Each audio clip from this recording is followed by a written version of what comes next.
Our sages tell us that despite the sadness and pain associated with the 9th of Av, this is the birthday of Moshiach, our future Redeemer. In multiple places, the following story is recorded. There was an incident involving a Jew who was plowing in his field. One of his oxen lowed. An Arab passed near him and said to him, "What are you?" He said to the Arab, "I am a Jew." To which the Arab said, "Unharness your ox, untie your plow." Asked the Jew, "Why should I do this?" Said the Arab, "The temple of the Jews is destroyed. The Beis Makdeshain Yudoi Chorav." Said the Jew to the Arab, "How do you know this?" So he said to him, "I know it from the lowing of your ox." While he was still conversing with him, the ox lowed again.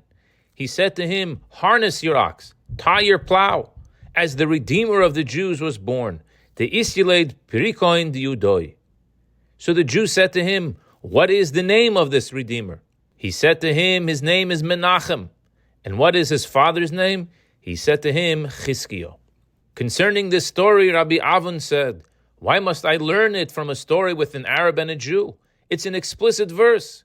In Isaiah chapter 10, verse 34, the verse says, V'halavonon ba'adir yipoil, the Lebanon will fall by a mighty one. And it is written immediately after in chapter 11, verse 1, V'yotza choyter migeza Yishai v'neitzer misharoshav yifrach. A branch will emerge from the trunk of Yishai, and a shoot will sprout forth from its roots. Embedded in this teaching is a powerful message. The Redeemer, and with him the potential for redemption, was born simultaneously with the destruction.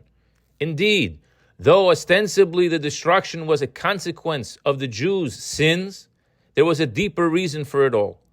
From the ashes of the destroyed temples will arise an infinitely greater temple, one constructed by God himself, one that will stand for eternity.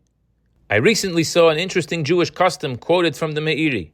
He writes that in Narbona, it was the custom among the women to wash their heads from the mincha time forward on the day of Tisha B'av.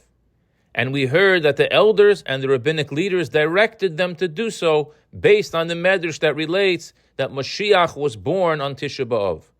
He continues, to follow in this custom is a demonstration of accepting comfort and faith in the coming of the redemption. At the end of Tractate Makos, we read the following story. The great sages were once ascending to Jerusalem after the destruction of the temple. When they arrived at Mount Scopus and saw the site of the temple, in keeping with Jewish law, they rent their garments in mourning. When they arrived at the Temple Mount, they saw a fox that emerged from the site of the Holy of Holies. They began weeping, but Rabbi Akiva was smiling jubilantly. They said to him, "For what reason are you laughing?" Rabbi Akiva responded to them, "For what reason are you weeping?" They said to him, "This is the place concerning which it is written, and the non-priest who approaches shall die. And now foxes walk in it. Shall we not weep?"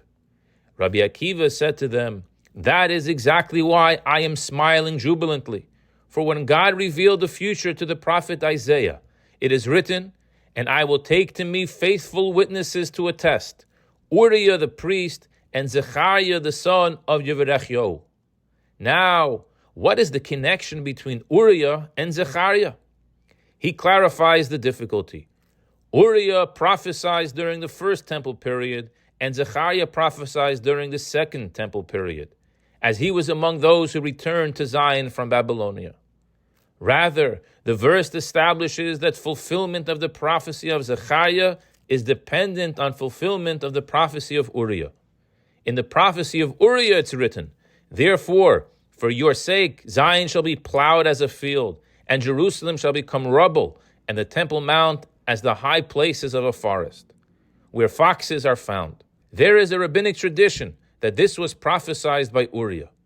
In the prophecy of Zechariah it is written, "There shall yet be elderly men and elderly women sitting in the streets of Jerusalem."